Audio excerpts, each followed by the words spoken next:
بسم اللہ الرحمن الرحیم۔ شروع اللہ کا نام لے کر جو بڑا مہربان نہایت رحم والا ہے۔ سب تعریف اللہ ہی کو ہے جس نے اپنے محبوب بندے محمد صلی اللہ علیہ وآلہ وسلم پر یہ کتاب نازل کی اور اس میں کسی طرح کی کجی اور پیچیدگی نہ رکھی بلکہ سیدھی اور سلیس اتاری تاکہ لوگوں کو عذاب سخت سے جو اس کی طرف سے آنے والا ہے ڈرائے، اور مومنوں کو جو نیک عمل کرتے ہیں خوشخبری سنائے کہ ان کے لیے ان کے کاموں کا نیک بدلہ یعنی بہشت ہے جس میں وہ ہمیشہ رہیں گے، اور ان لوگوں کو بھی ڈرائے جو کہتے ہیں کہ اللہ نے کسی کو بیٹا بنا لیا ہے۔ ان کو اس بات کا کچھ بھی علم نہیں اور نہ ان کے باپ دادا ہی کو تھا۔ یہ بڑی سخت بات ہے جو ان کے منہ سے نکلتی ہے، اور کچھ شک نہیں کہ یہ جو کچھ کہتے ہیں محض جھوٹ ہے۔ اے پیغمبر، اگر یہ اس کلام پر ایمان نہ لائیں تو شاید تم ان کے پیچھے رنج کر کر کے اپنے تئیں ہلاک کر دو گے۔ جو چیز زمین پر ہے ہم نے اس کو زمین کے لیے زینت بنایا ہے تاکہ لوگوں کی آزمائش کریں کہ ان میں کون اچھے عمل کرنے والا ہے، اور جو چیز زمین پر ہے ہم اس کو نابود کر کے بنجر میدان کر دیں گے۔ کیا تم خیال کرتے ہو کہ غار اور لوح والے ہماری نشانیوں میں سے عجیب تھے؟ جب وہ نوجوان غار میں جا رہے تو کہنے لگے کہ اے ہمارے پروردگار، ہم پر اپنے ہاں سے رحمت نازل فرما اور ہمارے کام میں درستی کے سامان مہیا کر۔ تو ہم نے غار میں کئی سال تک ان کے کانوں پر نیند کا پردہ ڈالے رکھا، یعنی ان کو سلائے رکھا، پھر ان کو جگہ اٹھایا تاکہ معلوم کریں کہ جتنی مدت وہ غار میں رہے دونوں جماعتوں میں سے اس کی مقدار کس کو خوب یاد ہے۔ ہم ان کے حالات تم سے صحیح صحیح بیان کرتے ہیں۔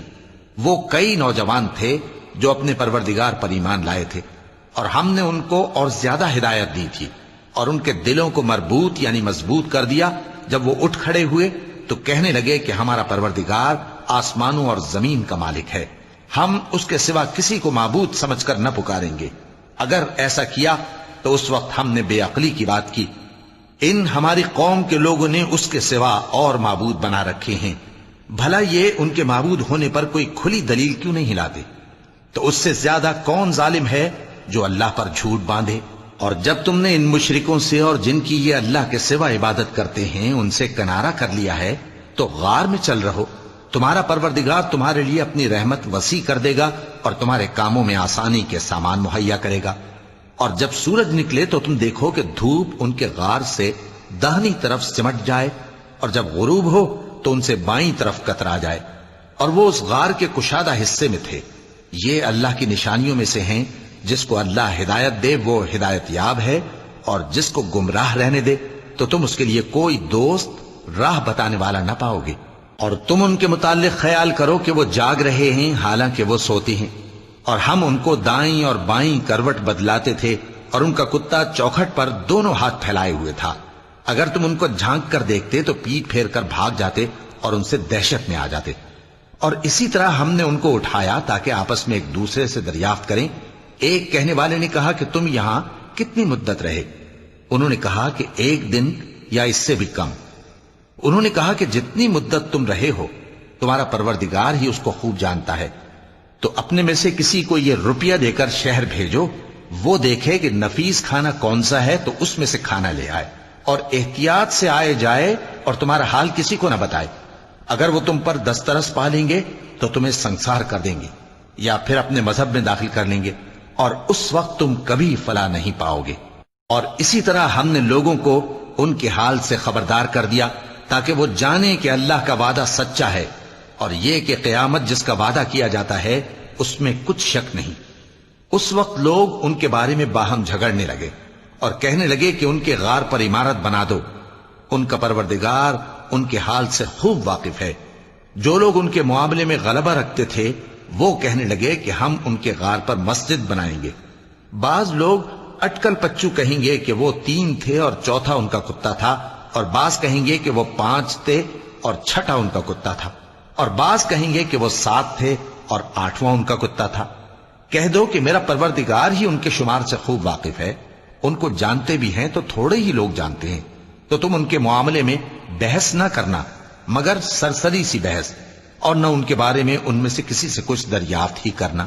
اور کسی کام کی نسبت نہ کہنا کہ میں اسے کل کر دوں گا، مگر انشاءاللہ کہہ کر، یعنی اگر اللہ چاہے تو کر دوں گا۔ اور جب اللہ کا نام لینا بھول جاؤ تو یاد آنے پر لے لو، اور کہہ دو کہ امید ہے کہ میرا پروردگار مجھے اس سے بھی زیادہ ہدایت کی باتیں بتائے۔ اور اصحاب کہف اپنے غار میں 9 پر 300 سال رہے۔ کہہ دو کہ جتنی مدت وہ رہے اسے اللہ ہی خوب جانتا ہے، اسی کو آسمانوں اور زمین کی پوشیدہ باتیں معلوم ہیں، وہ کیا خوب دیکھنے والا اور کیا خوب سننے والا ہے۔ اس کے سوا ان کا کوئی کارساز نہیں، اور نہ وہ اپنے حکم میں کسی کو شریک کرتا ہے۔ اور اپنے پروردگار کی کتاب کو جو تمہارے پاس بھیجی جاتی ہے پڑھتے رہا کرو، اس کی باتوں کو کوئی بدلنے والا نہیں، اور اس کے سوا تم کہیں پناہ بھی نہیں پاؤ گے۔ اور جو لوگ صبح و شام اپنے پروردگار کو پکارتے اور اس کی خوشنودی کے طالب ہیں، ان کے ساتھ صبر کرتے رہو، اور تمہاری نگاہیں ان میں سے گزر کر اور طرف نہ دوڑیں کہ تم دنیاوی زندگی کی رونقوں کے خواستگار ہو جاؤ۔ اور جس شخص کے دل کو ہم نے اپنی یاد سے غافل کر دیا ہے اور وہ اپنی خواہش کی پیروی کرتا ہے اور اس کا کام حد سے بڑھ گیا ہے، اس کا کہا نہ ماننا۔ اور کہہ دو کہ لوگو یہ قرآن تمہارے پروردگار کی طرف سے برحق ہے، تو جو چاہے ایمان لائے اور جو چاہے کافر رہے۔ ہم نے ظالموں کے لیے دوزخ کی آگ تیار کر رکھی ہے جس کی قناتیں ان کو گھیر رہی ہوں گی، اور اگر فریاد کریں گے تو ایسے کھولتے ہوئے پانی سے ان کی داد رسی کی جائے گی جو پگھلے ہوئے تانبے کی طرح گرم ہوگا اور جو ان کے چہروں کو بھون ڈالے گا۔ ان کے پینے کا پانی بھی برا اور آرام گاہ بھی بری۔ اور جو ایمان لائے اور کام بھی نیک کرتے رہے تو ہم نیک کام کرنے والوں کا اجر ضائع نہیں کرتے۔ ایسے لوگوں کے لیے ہمیشہ رہنے کے باغ ہیں جن میں ان کے محلوں کے نیچے نہریں بہ رہی ہیں، ان کو وہاں سونے کے کنگن پہنائے جائیں گے، اور وہ باریک دیبا اور اطلس کے سبز کپڑے پہنا کریں گے، اور تختوں پر تکیے لگا کر بیٹھا کریں گے۔ کیا خوب بدلہ اور کیا خوب آرام گاہ ہے۔ اور ان سے 2 شخصوں کا حال بیان کرو جن میں سے ایک کو ہم نے انگور کے 2 باغ عنایت کیے تھے اور ان کے گردا گرد کھجوروں کے درخت لگا دیے تھے اور ان کے درمیان کھیتی پیدا کر دی تھی۔ دونوں باغ کثرت سے پھل لاتے اور اس کی پیداوار میں کسی طرح کی کمی نہ ہوتی، اور دونوں میں ہم نے ایک نہر بھی جاری کر رکھی تھی، اور اس طرح اس شخص کو ان کی پیداوار ملتی رہتی تھی۔ تو ایک دن جبکہ وہ اپنے دوست سے باتیں کر رہا تھا، کہنے لگا کہ میں تم سے مال و دولت میں بھی زیادہ ہوں اور جتھے اور جماعت کے لحاظ سے بھی زیادہ عزت والا ہوں، اور ایسی شیخیوں سے اپنے حق میں ظلم کرتا ہوا اپنے باغ میں داخل ہوا۔ کہنے لگا کہ میں نہیں خیال کرتا کہ یہ باغ کبھی تباہ ہو، اور نہ خیال کرتا ہوں کہ قیامت برپا ہو، اور اگر میں اپنے پروردگار کی طرف لوٹایا بھی جاؤں تو وہاں ضرور اس سے اچھی جگہ پاؤں گا۔ تو اس کا دوست جو اس سے گفتگو کر رہا تھا کہنے لگا کہ کیا تم اس ذات سے کفر کرتے ہو جس نے تم کو مٹی سے پیدا کیا، پھر نطفے سے، پھر تمہیں پورا آدمی بنایا؟ مگر میں تو یہ کہتا ہوں کہ اللہ ہی میرا پروردگار ہے، اور میں اپنے پروردگار کے ساتھ کسی کو شریک نہیں کرتا۔ اور جب تم اپنے باغ میں داخل ہوئے تو تم نے ما شاء اللہ لا قوت الا باللہ کیوں نہ کہا؟ اگر تم مجھے مال و اولاد میں اپنے سے کمتر دیکھتے ہو تو عجب نہیں کہ میرا پروردگار مجھے تمہارے باغ سے بہتر عطا فرمائے، اور تمہارے اس باغ پر آسمان سے آفت بھیج دے تو وہ صاف میدان ہو جائے، یا اس باغ کی نہر کا پانی گہرائی میں اتر جائے تو پھر تم اسے تلاش نہ کر سکو، اور اس کے میووں کو عذاب نے آ گھیرا اور وہ اپنی چھتریوں پر گر کر رہ گیا، تو جو مال اس نے اس پر خرچ کیا تھا اس پر حسرت سے ہاتھ ملنے لگا اور کہنے لگا کہ کاش میں اپنے پروردگار کے ساتھ کسی کو شریک نہ بناتا۔ اس وقت اللہ کے سوا کوئی جماعت اس کی مددگار نہ ہوئی اور نہ وہ بدلہ لے سکا۔ یہاں سے ثابت ہوا کہ حکومت سب اللہ کی ہے، جو معبود برحق ہے وہی بہترین ثواب عطا کرنے والا اور بہترین انجام لانے والا ہے۔ اور ان سے دنیا کی زندگی کی مثال بھی بیان کر دو کہ وہ ایسی ہے جیسے پانی جسے ہم نے آسمان سے برسایا تو اس کے ساتھ زمین کی پیداوار مل کر نکلی، پھر وہ چورا چورا ہو گئی کہ ہوائیں اسے اڑاتی پھرتی ہیں، اور اللہ تو ہر چیز پر قدرت رکھتا ہے۔ مال اور بیٹے تو دنیا کی زندگی کی رونق و زینت ہیں، اور نیکیاں جو باقی رہنے والی ہیں وہ ثواب کے لحاظ سے تمہارے پروردگار کے ہاں بہت اچھی اور امید کے لحاظ سے بہت بہتر ہیں۔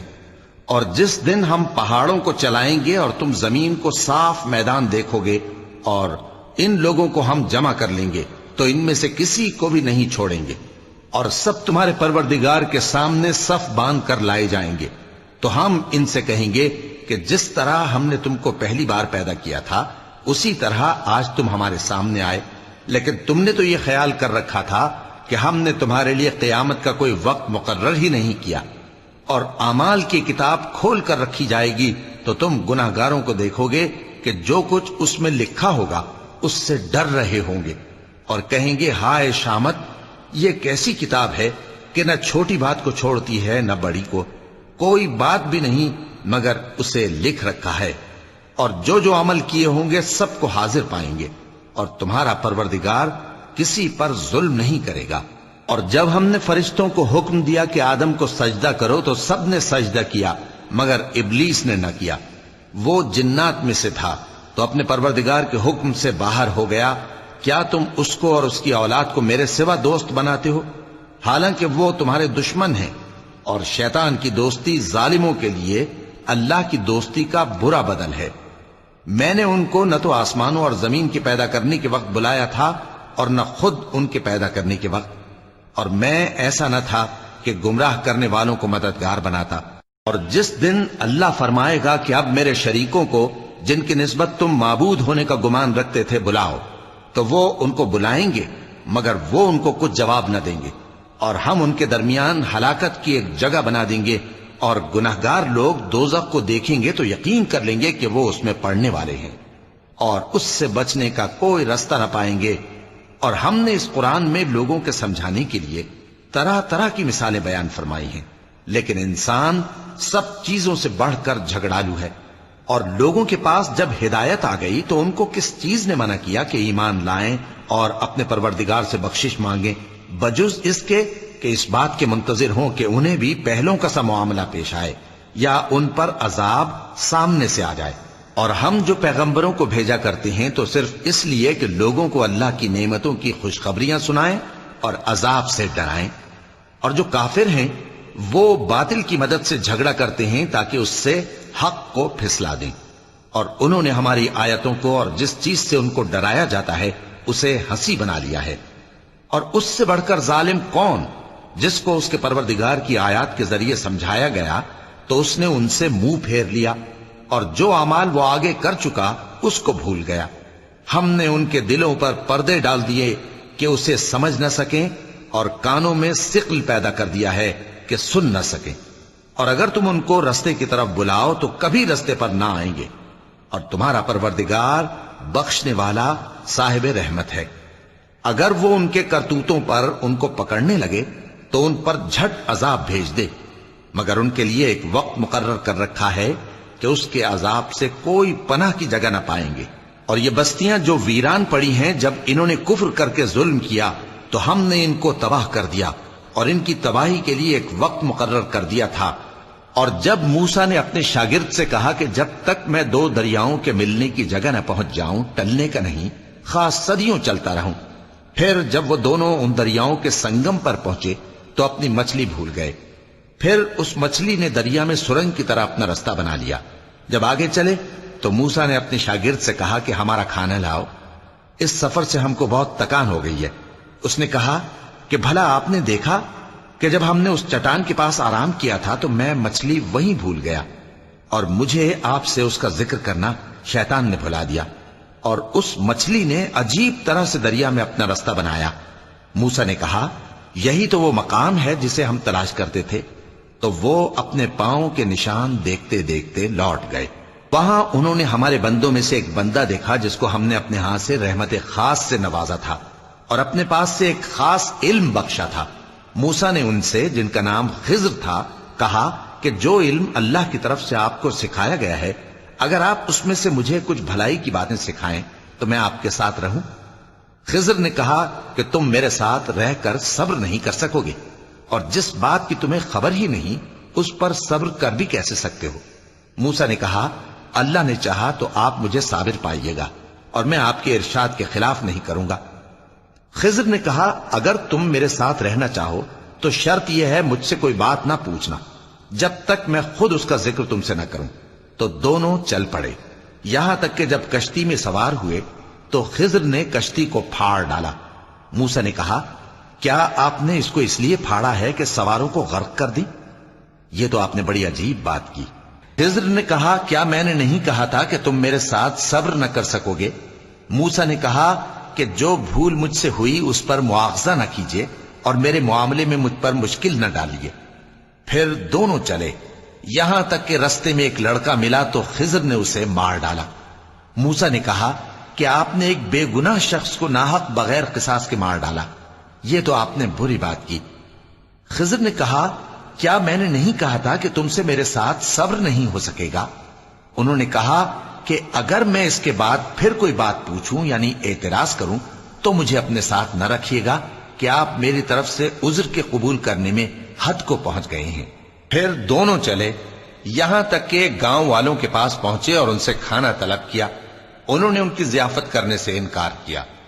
پھر انہوں نے وہاں ایک دیوار دیکھی جو گرا چاہتی تھی تو خضر نے اس کو سیدھا کر دیا۔ موسیٰ نے کہا کہ اگر آپ چاہتے تو ان سے اس کا معاوضہ لے لیتے تاکہ کھانے کا کام چلتا۔ خضر نے کہا کہ اب مجھ میں اور تم میں علیحدگی، مگر جن باتوں پر تم صبر نہ کر سکے میں ان کا تمہیں بھید بتائے دیتا ہوں کہ وہ جو کشتی تھی غریب لوگوں کی تھی جو دریا میں محنت کر کے یعنی کشتیاں چلا کر گزارا کرتے تھے، اور ان کے سامنے کی طرف ایک بادشاہ تھا جو ہر اچھی کشتی کو زبردستی چھین لیتا تھا۔ تو میں نے چاہا کہ اسے عیبدار کر دوں تاکہ وہ اسے غصب نہ کر سکے، اور وہ جو لڑکا تھا اس کے ماں باپ دونوں مومن تھے۔ ہمیں اندیشہ ہوا کہ وہ بڑا ہو کر بد کردار ہوگا تو کہیں ان کو سرکشی اور کفر میں نہ پھنسا دے، تو ہم نے چاہا کہ ان کا پروردگار اس کی جگہ ان کو اور بچہ عطا فرمائے جو اخلاقی پاکیزگی میں بہتر اور محبت میں زیادہ قریب ہو۔